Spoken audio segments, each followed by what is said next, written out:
Okay.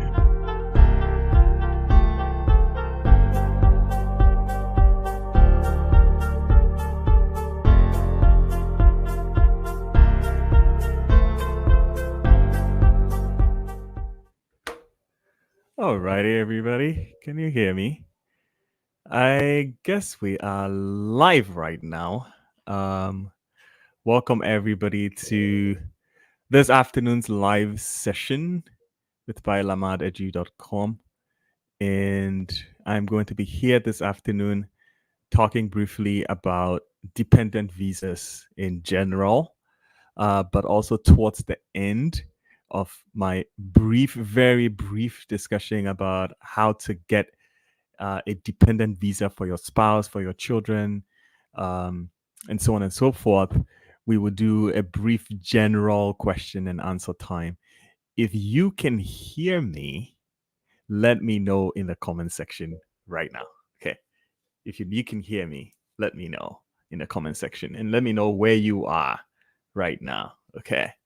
Okay, good. I can see Amid. Okay, good. Okay.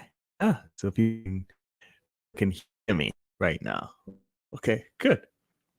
Yes. So welcome to the session. So in the last few sessions, Alfred has been talking very eloquently and giving really some deep insights about the F1 visa process, some of the current updates in the F1 visa process, what you need to know, what you need to work on, what you need to improve upon, and so on and so forth. And all of those ones have been very helpful. But this particular video, I'm going to open up this video before we get to the Q&A, the question and answer time. I'm going to open up by talking and sharing briefly about dependent visas, spouse children visas. So if you are an F1 student and you are thinking about going to study in the US with your child, with your children, with your spouse, what is the visa kind that you need? And this is going to be for both F1 and is going to be for both F1 dependent, which is the F2 visa, and then also the J1 dependent, which is the J2 visa. So it's F2 and J2 visas. Okay, that's what we're going to be talking about this afternoon. Now, without saying much, let's get into the discussion. Right. So where do we start from? I think it will make a lot more sense for us to start by discussing briefly what is the dependent visa at all. What at all is the dependent visa? Again, it is the F2 visa or the J2 visa is a dependent visa for an F1 student or a J1 student, right? So a J1 student is a student visa, and an F1 visa is also a student visa.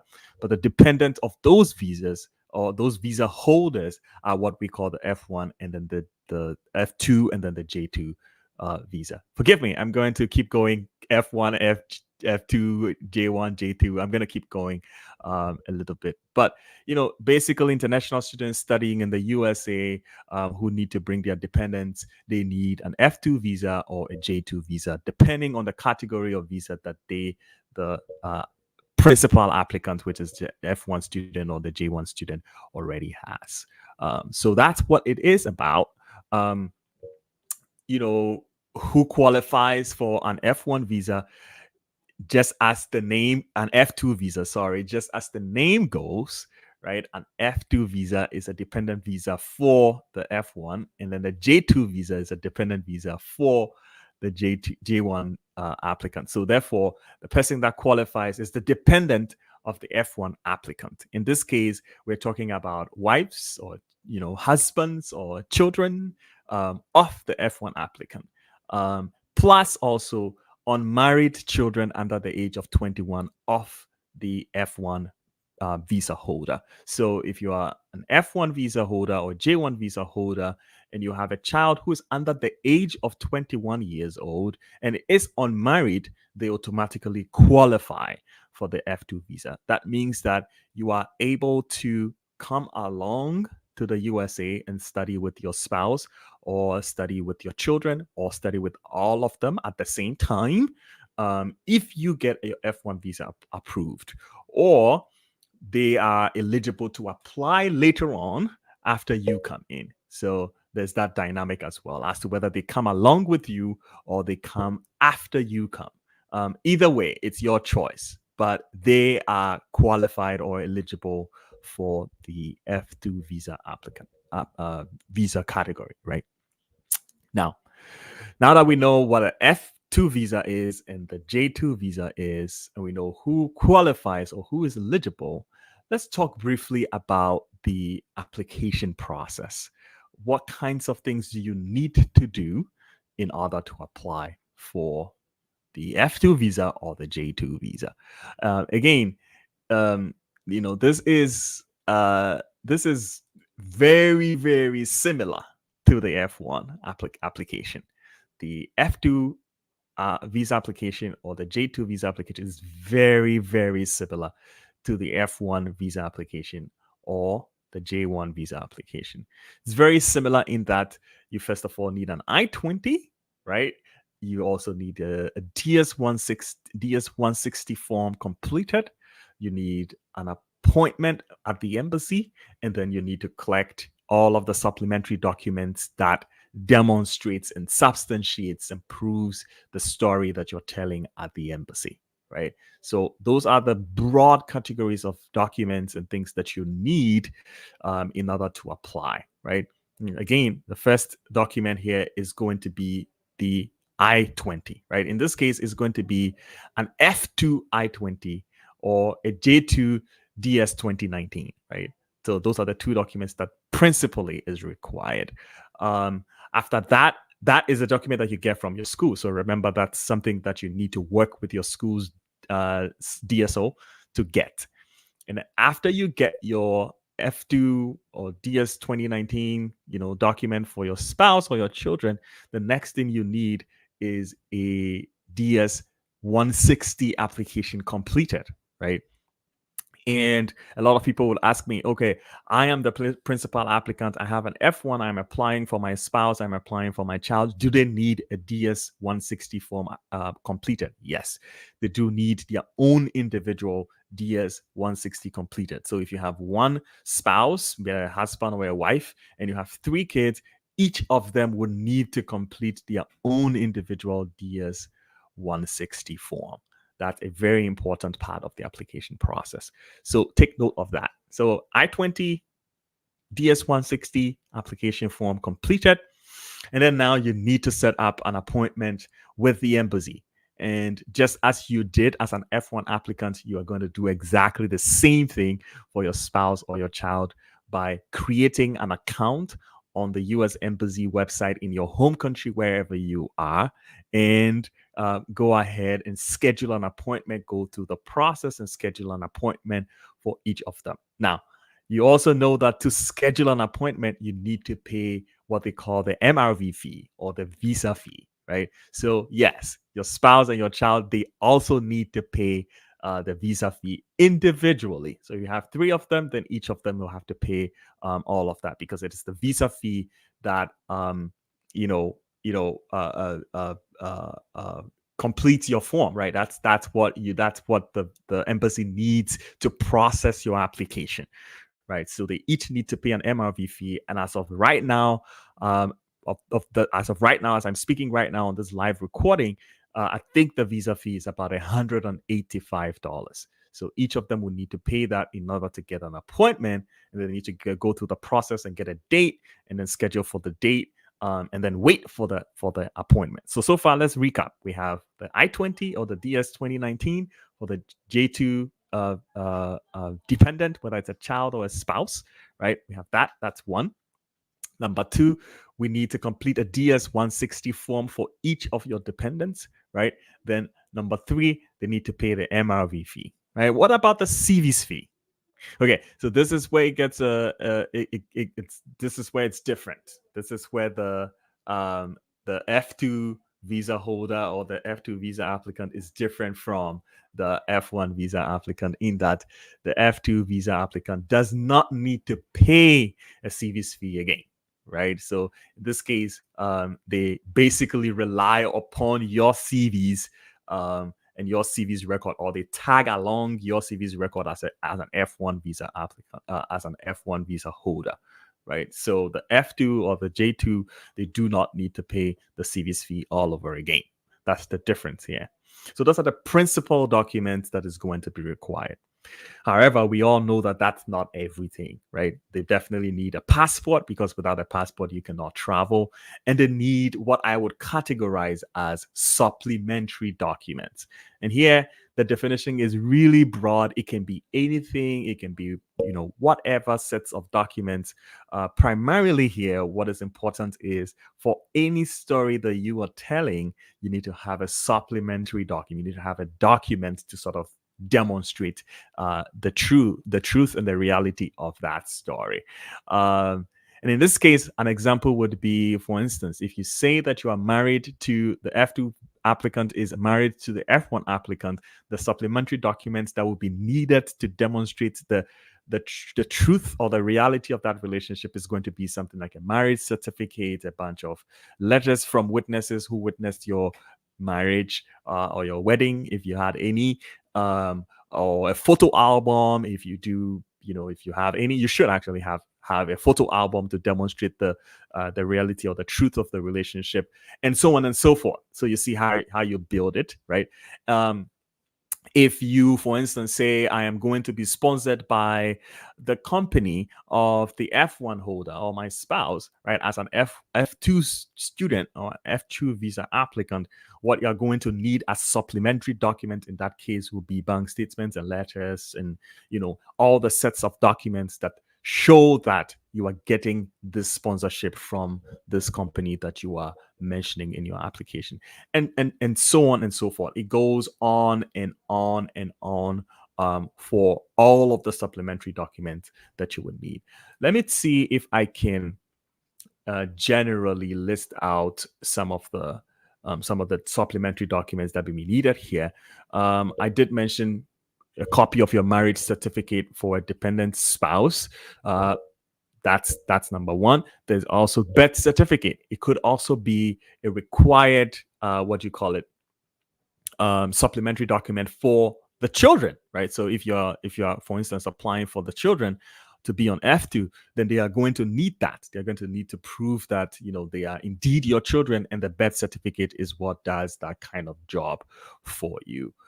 Evidence for sufficient of funds for your family while they are in the US. So in this case, it could be pay slips, it could be bank statements, it could be letters of sponsorship, it could be affidavit of support, it could be any sort of proof that shows that there is available money somewhere that is going to be supporting your family. It could be a combination of all of them, or it could be individuals of each of the documents that I just listed. There may also be, the need to demonstrate proof of return home, which is proof of ties home. And I'm going to talk about how to actually get the visa, but I'm just talking about documents right now. And in this case, some kind of a document that shows or demonstrates your ties to your home country may be necessary depending on your particular situation in this case. Okay, good. Now that we know what the F2 visa is, we know how to apply, what is required to apply, who is eligible, the kinds of general documents, broadly general documents that will be needed, right? Let's talk about the interview process. And yes, the F2 visa holder or the F2 visa applicant would need to attend an interview at the US Embassy, just like the F1 applicant did, right? So they would need to attend an interview at the US Embassy. And what are the kinds of things that happen at the embassy for the F2 holder or the J2 visa applicant, right? What goes on there? Again, like I said, the F1 visa and the F2 visa are not two different visas at all. They are not like two completely different visas. They're different only in that the F1 is for the principal applicant, which is the F1 student, and then the F2 is just the tag along spouse or child, right? And because of that, the differences, even in terms of expectations and requirements and policy in terms of passing the interview, are pretty much the same. As we have said many times on this video or on our YouTube channel already, some of the three of the most important things that will be needed for every non-immigrant visa to be approved, whether it is F1 or B1 or J1 or what, any of the non-immigrant visas to be approved, are three big things. Number one, a very clear and strong purpose of the trip, of the travel. Number two, a demonstrated ability to support or to fund the trip. And then number three, a demonstrated intention to return back to your home country, right? So purpose, funds, ties. Those are the three major things. And we have said and explained this in greater detail in different ways with different examples and stories all over this YouTube channel. Take the time, browse over the YouTube channel, and you're going to understand these three policies. But I bring it up here again to say that the F2 visa applicant is also going to be held accountable along these three things. You're going to be questioned along these three things. Number one, the purpose of the trip. Number two, the plans to fund the trip and how to fund it. Number three, ties to your home country and demonstrated intentions of returning back home. The F2 visa applicant is going to be expected to demonstrate that they meet these three big requirements, right? And again, like we have said many times on this channel, if you meet one, but you don't meet the rest of the two, you still don't qualify, right? You need to meet all of the three at the same time to be approved for the visa. So let's get into some of the nitty-gritties of the questions that will be asked of you as an F2 visa applicant or a J2 visa applicant. In the category of purpose of the trip, expect questions as basic as, what are you going to the US to do, right? What is your purpose in the US, or where are you going? What are you going into the US to do, right? It's a legitimate question because the intention of the plan here is to know what exactly you are going to do in the US. And for you as an F2 visa applicant, it's not much, right? It's not much in that you are a dependent of a student. So your answer could go along the lines of, I am going as a dependent of so-and-so. In this case, you can specify where exactly or who exactly you are, whether you're a spouse or you're a child, right? Mostly it's the spouses that are going to be questioned. So I am the spouse of this PhD student at New Mexico State University. He is going to be studying for 5 years. As a spouse, I really want to be there for them and give them all the support that they need: physical support, emotional support. We want to build our family and nurture the memories that we can while he is studying. And that's the main reason why I'm going with my spouse, right? That's a decent example. That's a decent example that is acceptable. It could go deeper. It could go different ways depending on each individual situation. But this is, a broad overview of what is expected and how you could approach a question like that, right? In the second category of questions, which is about funding, some of the broad questions that you may encounter would be questions like, how are you intending to pay for this trip? Or how are you intending to pay for your stay in the US? Or how are you going to fund your trip to the US? Or who is paying for the trip? Or I see that you have so and so amount on your I-20. Tell me about the sponsor. Or who is going to be paying for this? Oh, I see that your employer is doing this for you. Tell me about the employer, right? So it's basically a question to clarify where your sources of funds are coming from as an F2 dependent. And generally, as an F2 dependent, you are mostly going and tagging along your F1 principal applicant, as I have said many times already. And because of that, you are sharing the kind of funding that your spouse already has. If it's a spouse or your child, you're sharing the kind of funding that your children, the principal F1 applicant is already sharing. So if you're the F1 applicant who is going and you are tagging along has scholarships, you're probably sharing some of it. If it doesn't cover all of it, then you as a family are expected to augment that funds with other sources of funds from different places. And I have seen through years and years of coaching and directing friends and people online that I met through Bayet Lamar, I've seen people augment their funds through employment, through personal funds, through family sponsorship, through loans, through all kinds of means, possible, right? So they find other sources of funds to augment the kind of scholarship that the F1 applicant is already benefiting. And this goes for even bachelor students or master students or PhD students. Basically, anybody that qualifies for an F2 visa would need to answer questions about where their money is coming from, how they are going to support themselves in the US while they are there financially. That's very important. And then the last category of questions that may come, it's about your ties to your home country, right? Your intention of returning back to your home country. Again, remember that just like the F1 visa or the J1 visa, the F2 visa or the J2 visa are non-immigrant visas, right? In that it is not intended for you to stay on a J1 on a J2 visa or an F2 visa for a long time in the US. It's a temporary visa. And because of that, you are required by law to demonstrate intentions of returning back home, right? And this could be done through several ways, right? And we have many videos on this platform explaining how and different ways of demonstrating ties to your home country. And so I'm not going to really repeat all of those details because there's so much, but here are some general things, right?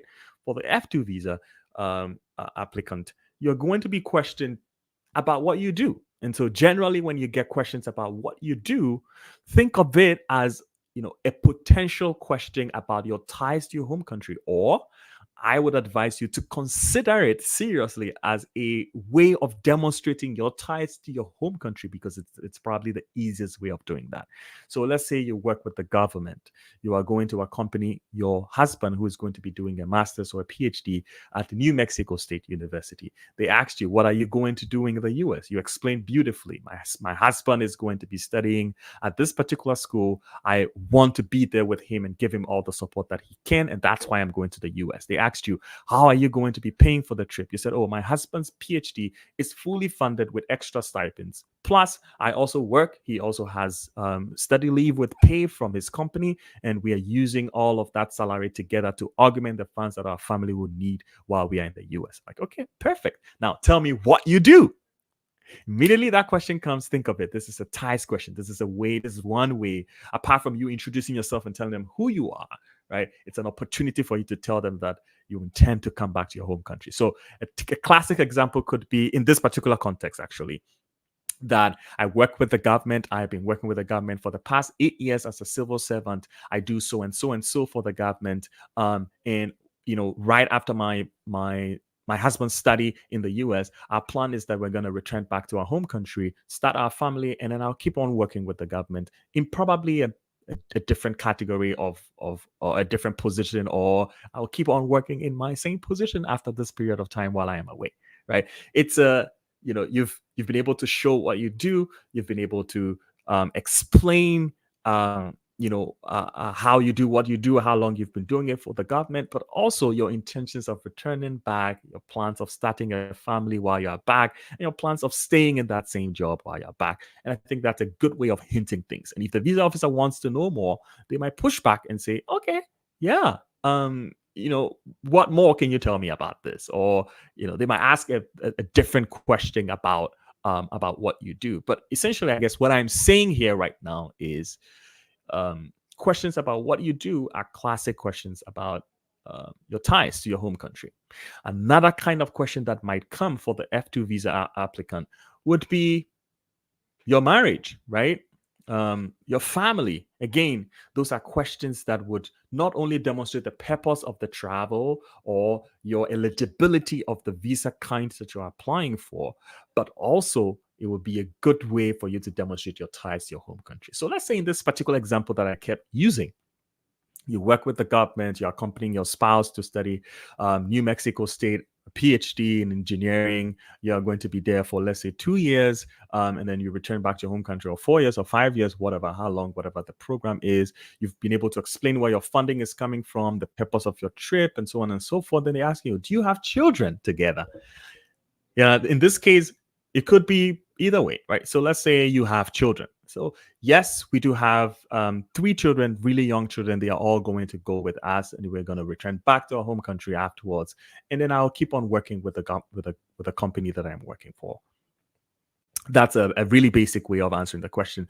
But in the other hand, when you don't have kids, you could say, yeah, no, we do not have kids yet. Our plan is that after my husband's PhD, we're going to return back to our home country, have our kids here, where we have a lot of family support so that we can raise our kids around our extended family. Plus, I'm also going to be looking forward to returning to my job with the government, right? This is a really simple way of showing and demonstrating that you intend to return, plus also you have plans for your family back home, right? Again, still about your family, remember that the primary reason why you would qualify for an F2 visa or a J2 visa is because you are related somehow to the F1 applicant, right? It is on the basis of the marriage that you qualify for the F2 visa, right? So it's really, really important that you go to the interview room as an F2 applicant or a J2 applicant, thinking very seriously about your relationship with the F1 or the J1 applicant that you're tagging along, right? If you are not married to this person, you don't qualify for the first. So that's another question that you might get. They will be asking you about, like, how long you've been married, how long you've known each other, do you have kids? Show me your birth certificate. When did you get married? What's your wedding date? When's your anniversary? Do you have kids together? What are the ages of your kids? Where do you live? What is your address? Do you have bank accounts together? Like, they may be asking you any number of questions about your marriage. And again, when you get these kinds of questions, think about the purpose of the trip or the purpose of the visa, but also think about proof of ties to your home country, because it is through these questions that you can be able to demonstrate both very clearly, right? So in this case, an example could be, yes, we've been married for the last 3 years, but we've been known each other for 5 years. We don't have kids yet, but our plan is that after my husband's PhD or after my wife's PhD, we are going to return back to our home country so that we can go on. And somebody says they cannot hear me. Can anybody else hear me? They should let me know so that I know that I'm doing the thing. Okay.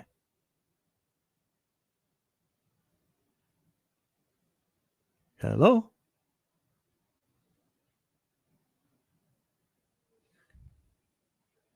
Okay, yeah. Other people said they can hear me. Okay, yes. Other people says they can hear me. So, okay, good. Kwame says they can hear me. Patrick says they can hear me. Mariam says they can hear me.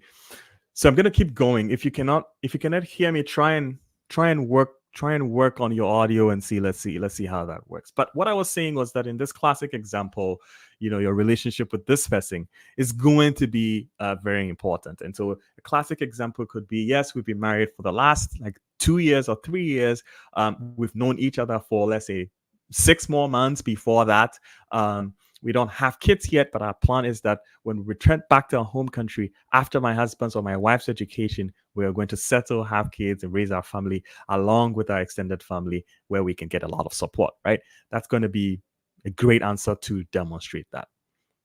Now, I should say that in the interview room as well, while we are talking about the interview room, oops. Okay. Here we go. Okay.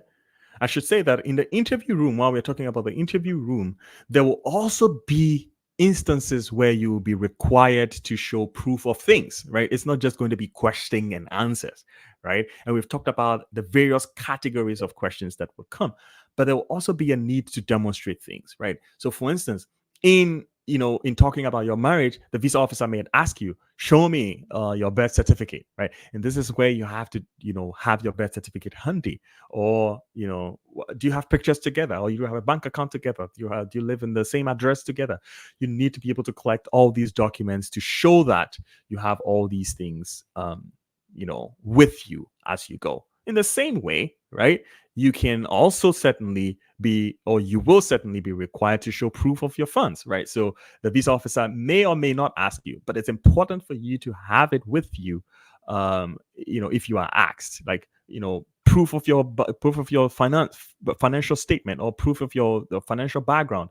Do you have the funds that you need to be able to stay in the US? So show me your bank statement, show me your letters of support, show me your study leave, show me your pay slip, show me all these kinds of things that we've talked about a million times on this platform already. These are going to be very, very important. So it's important that you carry these things along with you. Now, I'm going to talk about two more things before we get into questioning and answers. So if you do have questions about F2 visas and J2 visas specifically, go ahead and ask them in the question box. I'm going to be looking this way often, so that I can read your questions and then answer them in the next few minutes. If you do also have questions about visas in general, you can definitely ask them as well. I'm going to try and prioritize the F2 and the J2 visas, but I will also do well to answer questions about school applications, visa applications, any questions at all, I-20, DS-160, appointment date. I'm going to try to do all of those kinds of things as well. But do well to type your questions, do well to share the video, share with other people who may need this content while we are working on it. But two other things that I wanted to talk about is one probably very important one is going to be the benefits, right?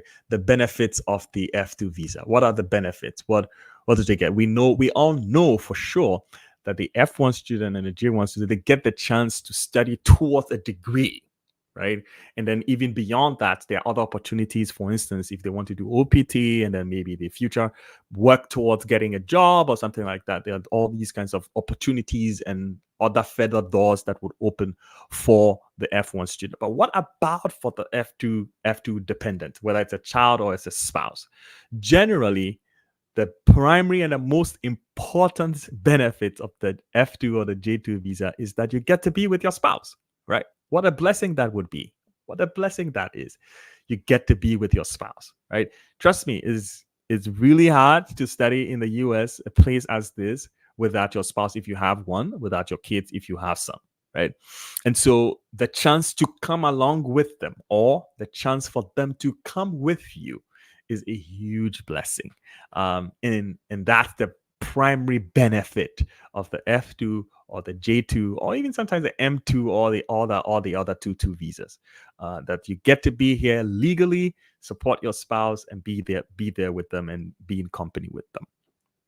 Another benefit is that you are able to leave and come anytime, as long as your primary applicant, which is your spouse, is in active status and legal status. Then you get to leave and come anytime. So if you want to go back home and maybe see other family members or be there for a while and then return again, you definitely will get the chance to do that, because it is a benefit that you get, right? That's great, right? So nobody is forcing you to live here if you don't want to live here the entire time. Neither is anybody keeping you in your home country if you want to be with your spouse. So the ability to go and come is. I'm sure people hear about work. Okay, do get work privileges? Unfortunately, for the F2 student, no. For the J2 student, yes. There are some things around it, right? There are some processes around the J2, but for the F2, there's really nothing, right? Because you don't qualify for Social Security, which is more or less equal to a work document, right? And because of that, you don't qualify for any work privileges at all. Zero. You cannot work formally to get any money at all through any means. The closest you can get to work is to do voluntary service and to gather some experience, right?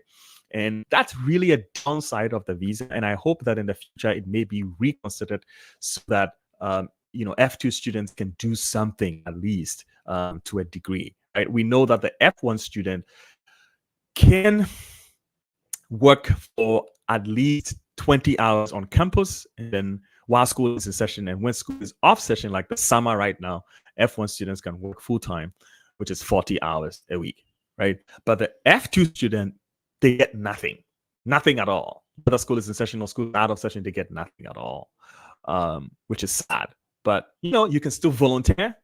You can still be a part of something, social groups, cooking clubs, volunteer in a school, volunteer in a hospital if they need you and if they accept you, and so on and so forth. So there's always the opportunity to gather some experience through volunteer work, but you are not eligible to receive any compensation at all. Are they able to go to school? That's a really good question. Yes, the F2 student can go to school with some limitations, of course. So a classic example is for the F2 student, you can go to school, I think, up to part-time. Part-time is defined as a few credits short of the full-time credit. So if the full-time credit is 12, then the F2 student is probably eligible to attend up to 10 credit hours. The other side of it is that, yes, the F2 student can go to school, but they may not be eligible to work towards getting an actual degree, right?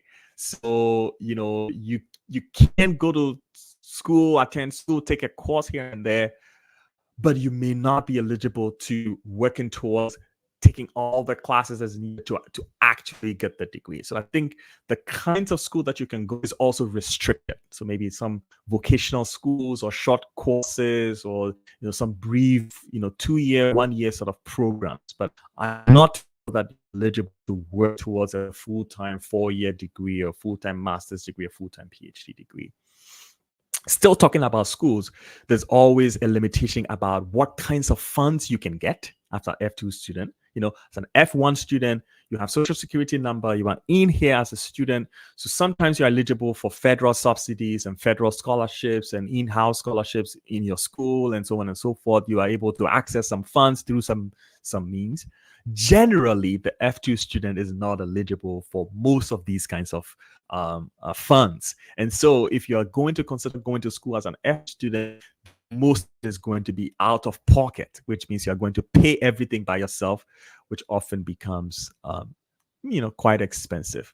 But unfortunately, that's a part of the process.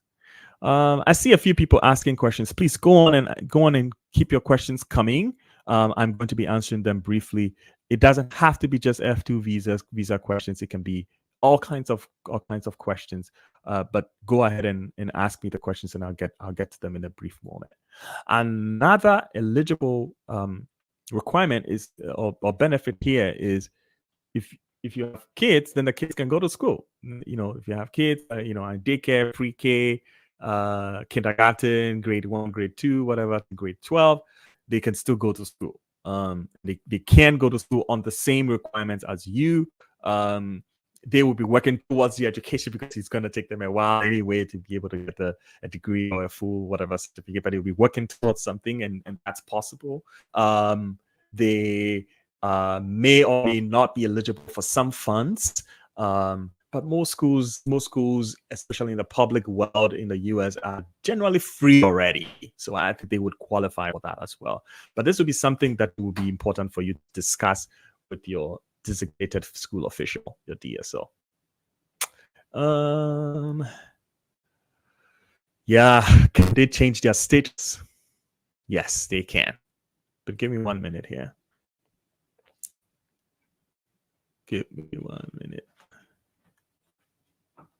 Okay. Yes. Okay. Yeah. Would they be able to change their status from F2 to some other kind of status? Yes, they will, right? If you, assuming they're able to go through the process of, gaining um, an opportunity that would allow them um, uh, to be qualified for a different kind of visa, then yes, they're eligible to change the visa from F2 to another type of visa. Mind you, the process is not going to be cut short for you just because you are in the US, but the process exists for you. And so you can go through the process and actually change your visa. So let's say you're here as an F2 student, maybe you have some background already, maybe through your volunteer work, your boss decides to hire you full-time. And as part of they hiring you full-time, they decide that they're going to file for permanent residency for you, right? And then go through the process, wait for all the number of years that they need to wait. They show proof, they do all the things that they need to do. And then that petition is approved.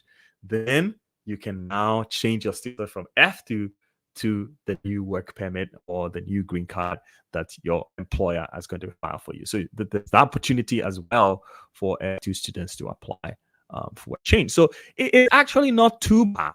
It's a really beneficial visa that F1 students can really properly, take advantage of and benefit from.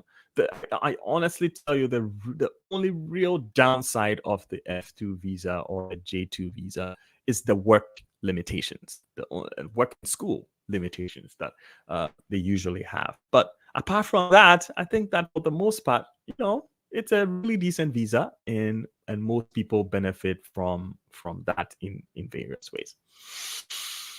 Okay, now I have given a general overview of things. I did not take the time to go into details at all about some of what all of these things could be. So I'm going to go to the questions and see what people have, and maybe the questions can generate some new conversations.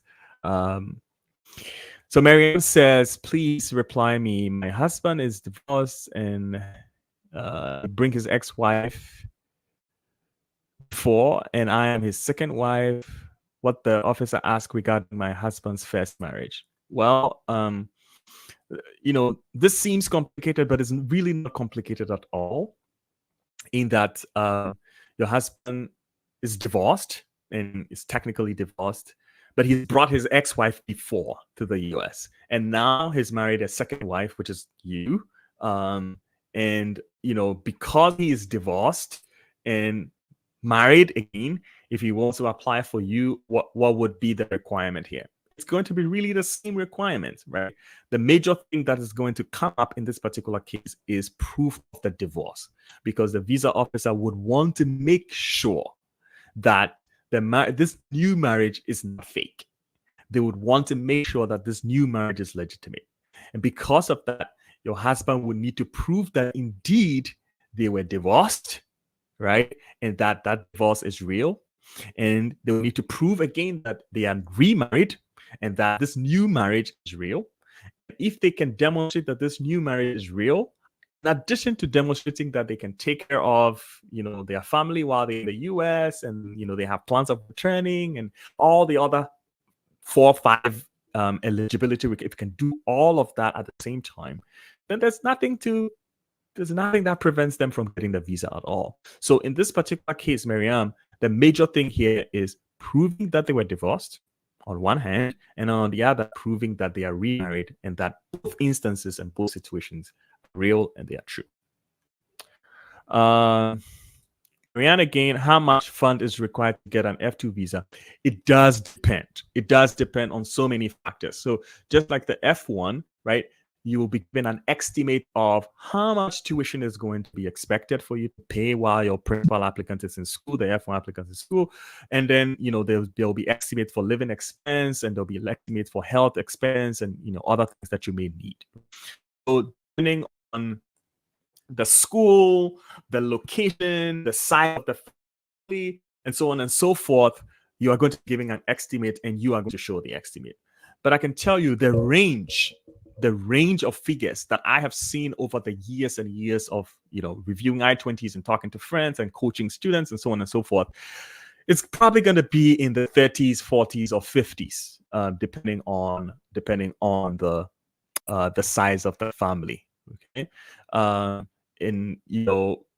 for instance, if you're living in a very expensive place like New York, and you have 3 children that are coming with you, you're probably going to be in the 50s, because living expense in New York alone is going to be in the 30s, and your tuition will not be any less than 20. That's on the very cheap side. So you're going to be, I'm talking about $50,000, something around that figure, right? But if you're living somewhere in, a very less expensive, less populated place, your living expense may not be that high.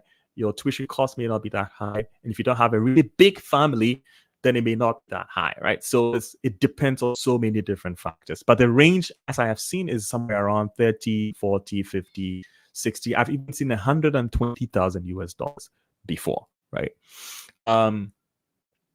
So that leads me to another very important point, which is, should you always go with your family at the same time, or should you go and then stay for a while and then later on they join you, right? For me, that question is highly dependent on how much money you have and how much money is expected for you to show, right?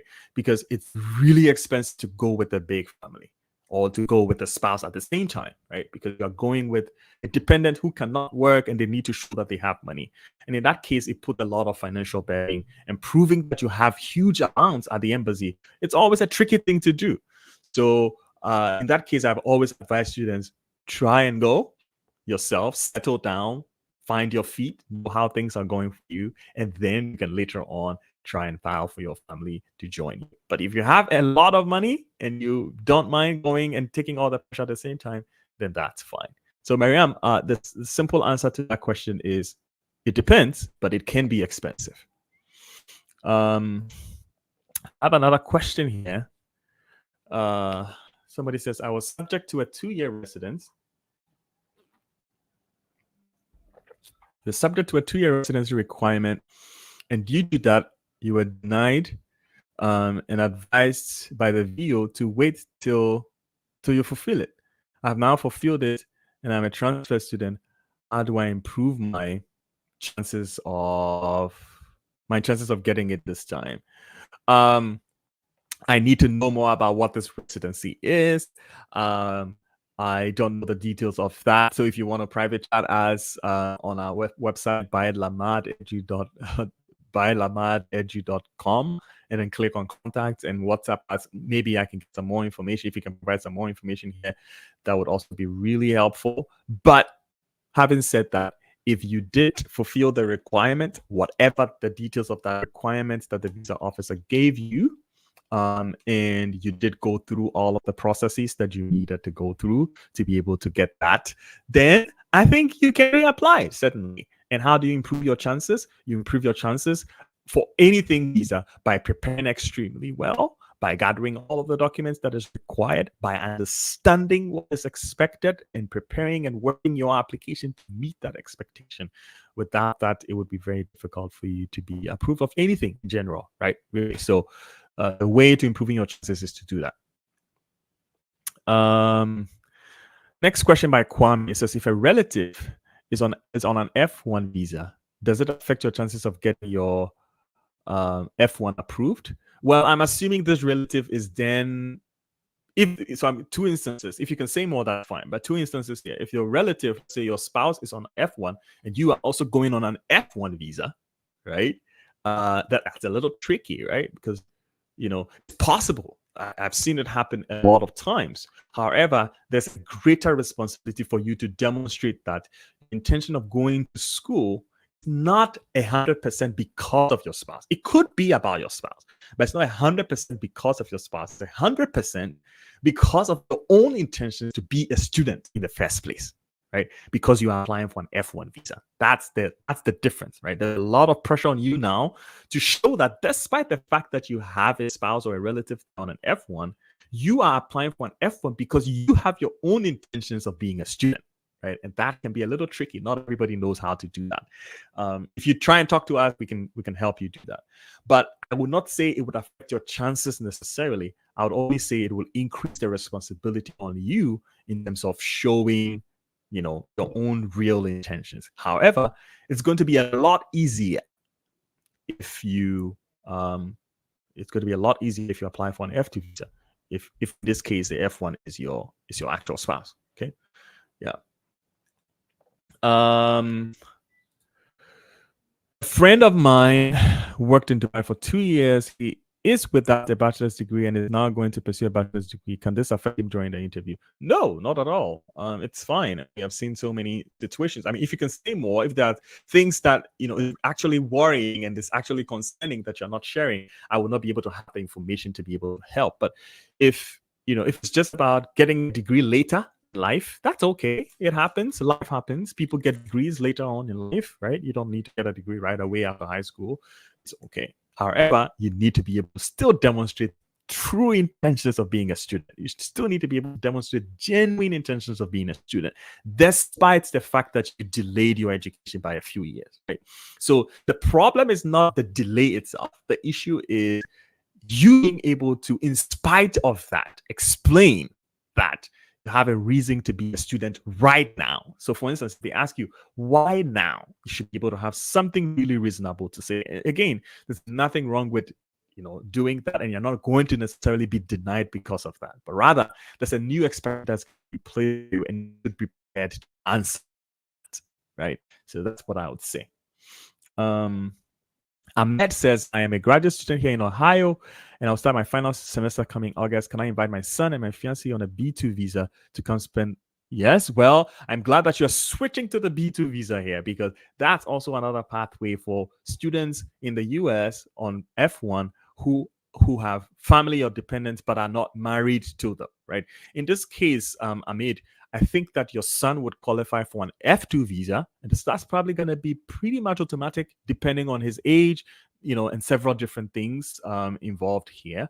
But yes, your fiancé, a B2, B1, B2 visa is probably going to be the most appropriate visa in this case, because there's going to be the issue and the question of marriage, right? Because you're not married yet, you are engaged, but you're not married yet, and so they don't qualify directly for an F2 visa or A2 visa. So yes, the simple answer is it's possible. So I would encourage you to consider applying for a F2 visa for your son, right? And then a B1, B2 visa for your spouse, right? Depending on where you are in the world, it probably might be a little difficult getting dates for the B1, B2 visa, but that's for another discussion. If you want to talk more, look for our contact details on our website, bayatlamad.edu.com. Right? And then click on contact. You're going to see the contact details right there.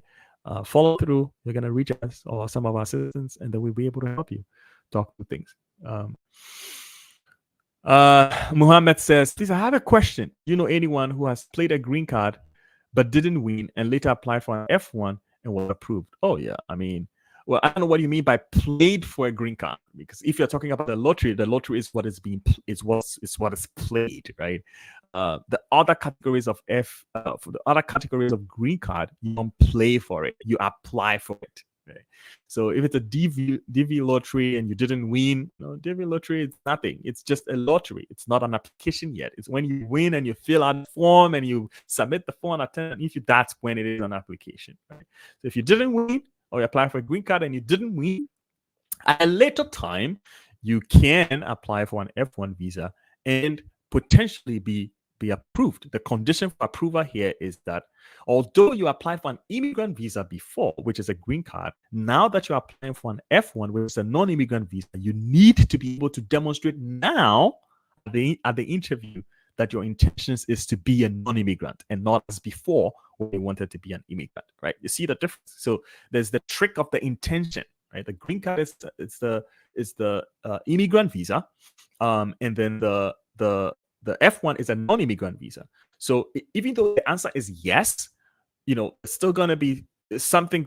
There's still going to be the expectation for you to demonstrate that right now at the time of the interview, your intention is to be a non-immigrant and not an immigrant. right? So generally, yes, it happens all the time. We talk to students all the time. We talk to visa applicants all the time.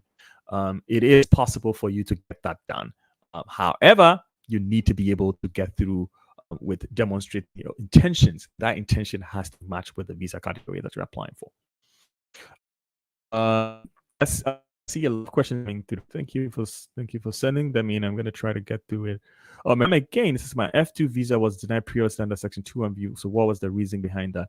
Well, the reasons abound, right? There's so many factors. Like I said, there are 3 broad categories of expectations: purpose, strong purpose; funding is a second area, and the third area is intentions to return. These are the 3 broad areas, and under each of them, there could be a potential of 10 questions that can be asked under each of them. Potential, right? So there's several reasons. So it could be your intention to study. There's a question around that. Your intention for the visa, like purpose of the visa, right? It could be your funding. It could be your plans to return. It could be broadly within any of these 3 things. If you want us to listen and hear and be able to tell exactly what's going on, that's what we do for fun. So reach out to us by lamardedu.com. Go to contacts and then click on our WhatsApp or Telegram, and it's going to reach us or anybody on our team, and we'll be able to talk to you and see what's going on here. BK again. So my program is for 2 years and 9 months. I stayed 3 years on the DS-160, 33 months, which is 2 years, 9 months, or 2 years. Really, it's just a play of words. I mean, 2 years, 9 months. State in 3 years. I don't see anything wrong with that as well. Stating 2 years is probably a little too low, because that's not what exactly it is. So don't overthink this at all. Okay, it's fine. Samuel says, if I'm on J1 visa for summer camp, can I be able to change my J1 visa category to trainee after the end of my summer program? You can. It is, technically you are eligible to be able to do that. I don't know what a trainee, I don't know what you mean by that, but you can definitely change your J1 visa to a different visa category. The caveat for J visas, however, is that you cannot change it while you are in the US, right? The caveat for J visas all the time is if you have plans that have changed, that your visa category that you're on right now doesn't match that, you need to exit the country, exit the US, change the visa out of the US and return back. Right? That's what you need to do for J visa. So yes, even though it's yes, the caveat is you cannot do it within the US. Unlike F1 students, when your intentions change, you get a job, something happens, your intentions change, you need a new visa. Most of the time, it can be done in the US. That's F1s. But for J visas, you cannot do that. You have to exit home. But generally, yes, you can change. What is the best language for giving interview? My last, okay. You the best language for all interviews is language you use the most. Okay. Best language is the language that you can speak most. If you need the services of an interpreter, then do well to request for it, because I know most embassies have interpreters that would be able to help you interpret whatever language. So if it's French that you speak very well, do well to do the interview in French. If it's English that you speak very well, do well to do that. If it's your local dialect, depending on where you are in the world, do well to do that as well. That's probably your best chance. Okay. Oh, somebody says, Paul, please, what is your Instagram page and your YouTube channel, please? Just in case I want to talk to you privately. I think you're watching me on Instagram, on Facebook, right? So you're watching me on Facebook or YouTube, right? So if you're on Facebook, just go to the profile information, and then our YouTube channel details is there. Instagram is there, all of our contacts, everything else is there. If you're on YouTube, then you're already in the channel. So welcome, okay? Nothing much at all. Eugene Osei says, the F2 visa I applied for earlier this month was denied. How do I reapply again? How do I convince the consular that I have the intention to return back to my home country? That's a really good question. Most visas are denied because of policy number 3, which is intention of returning, right? Ties to home country. Again, like I said, your visa may be denied for a number of things, right? Usually you're going to be giving a document that says you're denying under section 214B, but we all know that usually that's not, like, generally that's not the only reason why you'll be denied. You may be denied for several other reasons. Consider number one, the intention, the purpose of the trip, and how well you answered questions about that. That could also be related to the relationship with the F1 applicant and how authentic and genuine that is, and what the visa officer believed through the information you gave them. It could be related to your funding, if it's not sufficient, or the visa officer feels like it's too much of the bedding, or there's question about that, it will be denied. And the last and major of it is probably your intentions to return. Like, what do you do? What's going on for you? What are you going to do on an F2 visa while you're there? So, so many different questions that relate to that. So it could be any of the three, like I've said before.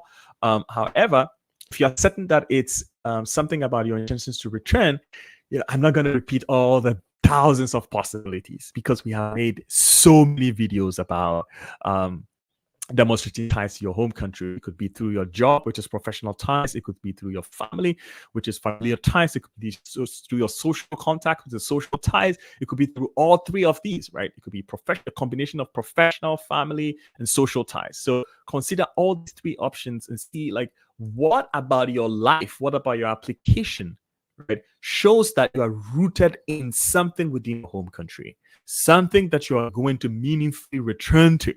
Right? If it's a job that you're taking leave off for a year to go see your spouse, you should be able to explain in your interview creatively that you're going to be with your spouse for about a year and you are returning to a job that you currently have. Right? If it's that and other family members or other family responsibilities, other social connections, or other things that's going on in your life, you need to be able to identify those things and creatively find a way of incorporating that in your explanation and the way you present it. Usually, through my experience as a coach, coaching students who study abroad all the time, the problem is not identifying the things that they have within the application that shows and draws them to being eligible for the visa. The problem is how to present it, how to say it, how to put it all together, right? And that's something that you need to really do yourself, and you have to really think about it. If you want us to help you do that, we are more than happy to help. So reach out by lamadedu.com. Click on the website and go to contacts. You're going to see every contact information that we have there. We can be able to help you do that. But I think if you can do that, usually you'll be in a better chance than before. Okay. Abu Bak, I like your name. It says, I applied to school and initially I was still but now I have been given a form which is a cost breakdown. How can I go about this? Well, I don't know which one. Are you talking about how do you go about the fact that you don't have a scholarship yet? Or are you talking about how do you go about the fact that you need to fill a form, right? If it's about how to fill the form, I'm 100% confident that your school official is on the standby to help you. So don't be afraid to ask, right? That's one of the things that a lot of you students do. You are always hesitant on asking questions. You're not, super confident enough to ask the questions. Feel free to ask, because they are there to help you. It's their job. They're there to provide the information that you need. So go ahead and ask your school official how to break down whatever, how to fill the form, right? And I know it can be complicated forms because you've never filled those kinds of forms before. You do well to ask school. If it's about, what to do about the fact that you didn't get a scholarship, I think it's on the way.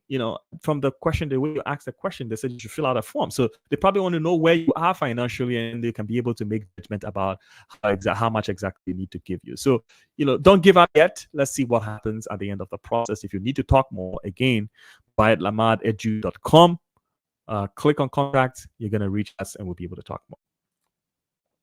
Sebastian, should an F1 applicant apply with an F2 dependent? Would both be interviewed separately, or only the F1 applicant would have to undergo the interview? That's a really good question. Let me take the first part again. Whether or not you're going to apply together, it depends on you and how much, how rich you are, because generally the biggest hindrance with that is it's expensive to go all together. But if you can go past that process and you have the funds, or your school is paying for it, then you're in good place. If you get the interview, both of you are going to be interviewed. The F1 applicant is probably going to be interviewed first because you are the principal applicant. So it's going to be about your school, the purpose of the school, the purpose of the trip, the funding, what you intend to do with the degree, and so on and so forth. We have talked about these things many times on our channel. That is going to be interrogated. Then afterwards, sometimes towards the middle or in between, the visa officer is going to switch briefly to the F2 applicant. So both of you are going to be interviewed. A few times, if the F2 applicant below the age of 14, sometimes 16, then the visa officers don't bother as much.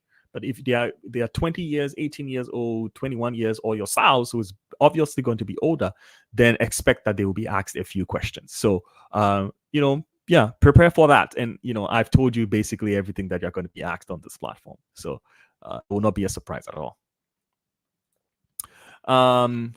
Tommy says, I am applying for F1 and I have been rejected on F1 in 2021 and B1 in 2017, lastly in 2019, B1, but I didn't go for the interview. I'm going for English as a second language learner. Tommy, there's clearly something really, really going on, something really terrible, something bad going on, something not good going on in the application because you've been denied multiple non-immigrant visas, different years over the last 6 years. And so we need to talk. That's what I would say. This is not something that I can fix or anybody can fix online through live stream. So I would say try and reach out and we will talk. BuyLamarEdu.com. Go to contact, hit there. WhatsApp details will be there, and then we can have a conversation. Okay. He says, Tommy again says, I have an interview 22nd August. You're from Nigeria. You are in Azerbaijan. You have an English education center. Do you stand a chance? Let's talk. Okay, Sami, your history says that there's something going on. So let's talk. Okay, you probably don't need an English degree, right? Or an English language program, So you probably need to reconsider that. And then other things that I do not know, but I have to talk to you to know. So let's talk afterwards if you would like. What is the chance of getting and refusal of F2 visa nowadays? Well, you need to make your questions very clear. Marianne, I'm taking a lot of time to read your questions, so try and also slow down so that you can type the questions very well. This is not super clear for me. I don't know what to do with it. But if you mean what are the chances of getting approved or what are the chances of getting denied nowadays, nobody really knows, right? Your chances of being approved depends on how well you prepare. Your chances of being denied depends on how less you prepare. So it's the same for everybody. Everybody stands a chance. Everybody stands a chance of being approved, and everybody stands a chance of being denied. You just have to prepare. So the difference between you being approved and you being denied is how much you prepare, how much you understand what's going on, how much work you put into the entire application process. So, there's not like a 90% chance or whatever. They're not just granting visas blindly to people. No, they're really scrutinizing things. People get visas all the time, if you should ask me, and people also get denied all the time. So you need to really think about your preparation.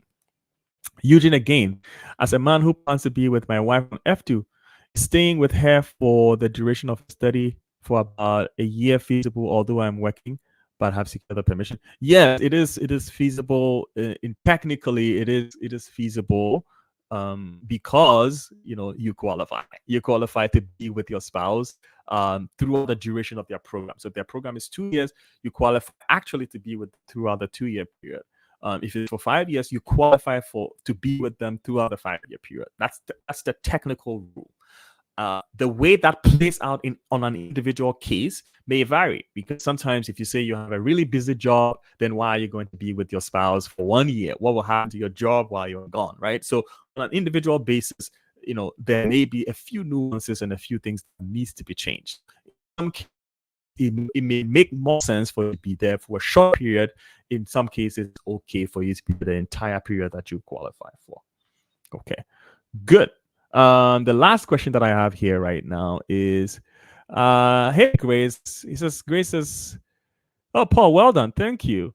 I have a GA that covers my food tuition, have a deficit of 10,000, which will be covered by my guardian. Please, how best can I explain why he's sponsoring me? I mean, this is one of those really interesting questions. Like, if you ask me, if you ask me to tell you why your sponsor is giving you money, that's a big ask, right? I wish I knew why your sponsor is giving you that money. It's a really personal question.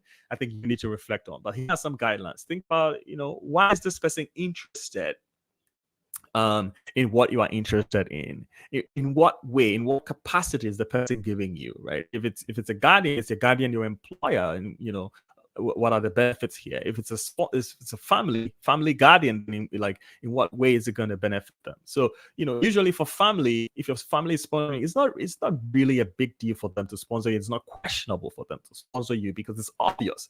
It's because of the familiar connection. It's because of the familiar relationship. But it's an employer or an extended family member, then the question of why comes in. And again, most questions of why is my sponsor giving me money, in my experience, comes when the deficit is really huge, right? If the deficit is like 30,000, 40,000, 50,000, 90,000, and somebody else is giving you the money, then the big question is why is the person giving you that money? But in your case, I would not think that the deficit is that huge. Although I don't know who this guardian is. So the long and short is I cannot provide an explanation as to why your sponsor is giving you that money, but you should consider like what interest, why interest, how are they interested? Why would they be interested in giving you that money? Talk to them and see why they are interested in giving you that money. If it's an employer, it's relatively easy. Family member is relatively easy as well. If it's an external family member, then you probably have some work to do, Either way, I think I don't think that your case is outrageously bad. So don't overthink that, okay? Marianne again, please make a video about the sets of questions asked by the viewer according to F2 visa, please. I literally just listed all of the questions that you're going to be asked in the earlier section of this particular video. Okay, I literally just listed all the potential questions that will be asked. I listed the 3 broad categories of areas where you're going to be asked questions. And if you missed it, I'm going to repeat it again for you, Marianne. The first area is the purpose of the trip, right? / your relationship with the person that you're going to be with, right? So in this particular area, questions could be, who are you to this person? How long have you been married? When did you get married? Do you have children together? What are you going to do in the US? While you're in the US, what exactly will you be doing? How long are you going to be staying in the US? And so on and so forth, right? Then the second category is the funds, right? Which is going to be basically how are you going to pay for your time in the US? Who is going to be paying? Why is the person paying? How much is the person giving you? How are you covering your costs while in so on and so forth about your money. And then the last category is your intentions to return home, which is your ties, basically. What do you do? How have you been doing what you do? Do you have children? Do you have family and relatives in the US? Do you have family and relatives back home? Where are your siblings? Professionally, where are you located? And so on and so forth, right? I literally listed all these questions for you. So think about them. However, we do have a full playlist, a full F2 playlist on our YouTube channel. So if you're on YouTube right now, you just click on the channel, view channel, not just individual videos, view channel, go to the actual channel, right? Scroll through the list of things, then click on playlist. You're going to see, as part of the number of things, a playlist for F2 videos. And I think we have about 10 or so videos exclusively dedicated for F2, explaining all of the details that some of which I've just repeated here, but others of which go much more in detail. Go through all of that and show and explain and sort of like watch those videos and make sure that you have everything together. That would be very to you well. If you know information, know that. And then also, if you would like to contact us, here is how you can contact us. Via Lamad edu.com/contact, right? This is how you can contact us, right? By lamadedu.com/contact. You will be able to contact us, reach out to us, let us know whatever's going on, how we can help, what kinds of questions you have. We try to provide one-on-one coaching sessions for people who are also interested and need it. You can also seek for that. It's not mandatory. It's not meant for everybody. But if you definitely need it, definitely reach out. I can assure you, it's going to be really beneficial to sit with somebody who understands the policies and the processes and explain those processes to you, or think with you about all of those processes, especially in light of specific application. Just when I was getting ready to go, I got two quick questions. Somebody says, is there a trick for cracking F1 visa? The trick is to prepare well, right? The trick is to prepare well.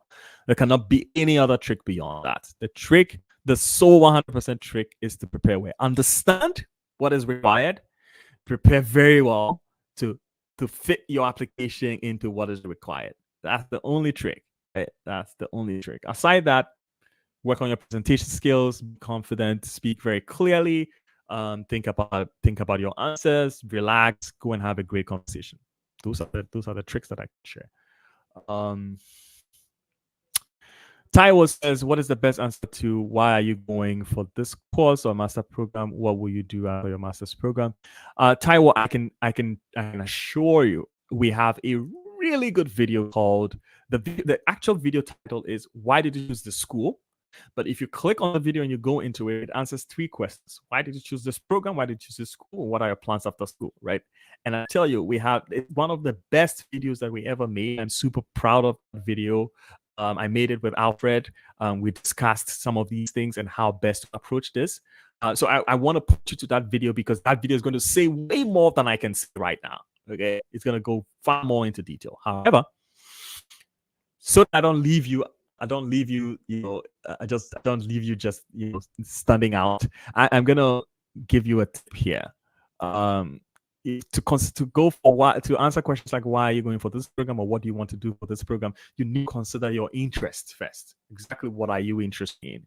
Exactly what issues are you interested in? Exactly what questions are you interested in answering? What kinds of contributions are you interested in making upon society? Again, if you're a master's student, a PhD student, stop thinking about career and promotion and yourself. Like, a lot of students we talk to, I'm going to study so that I'll be promoted. I'm going to study so that I'll have a better career. I'm going to study so that, basically say, I'm going to study so that I'll become a big man or a big woman.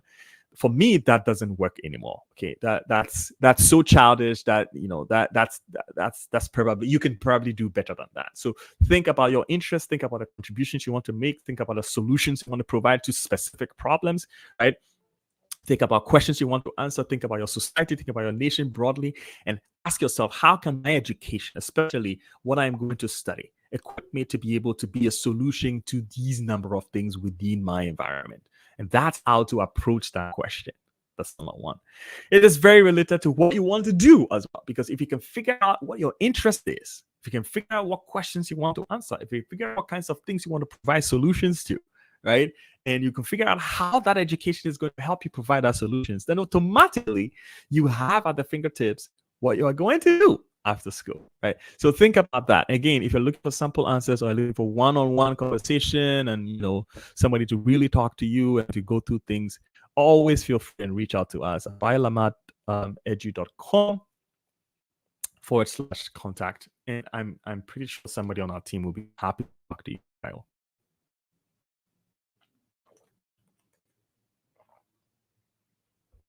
All right. Okay, I got 2 questions. I'm going to try to answer them, then I can exit the platform. Okay, it's an hour and 22 minutes already. I don't want to make this video too long. Mariam again says, what are the documentation for F2? Again, I think you need to go back to this video and watch them. I listed out all the documents in this video. This one that I'm on right now. Listed everything. Okay, so please go back and watch that. Okay. How we dress for the interview: dress decently. Decent means decent, right? I cannot say you should wear a slit or a blouse or pants, or I cannot say trousers or slacks. I cannot say, but dress decently. Don't show parts of your body. Don't show your tattoo. Don't show your hip tapped breast. Don't show those kinds of things. Just dress decently, right? If you're professional, dress professionally. if you're a teacher, dress accordingly. Nurse, doctor, whatever, dress accordingly. However, note that your dressing may not give you any special advantage in this case, right? What is going to give you a special advantage is the way you present the facts of your story and the way you demonstrate that you meet the basic requirement, not the basic requirements, you meet the requirements, the actual requirements of the visa that you're applying for. So dress decently, but prepare more. I think that's where the magic is. Okay. All right. Okay.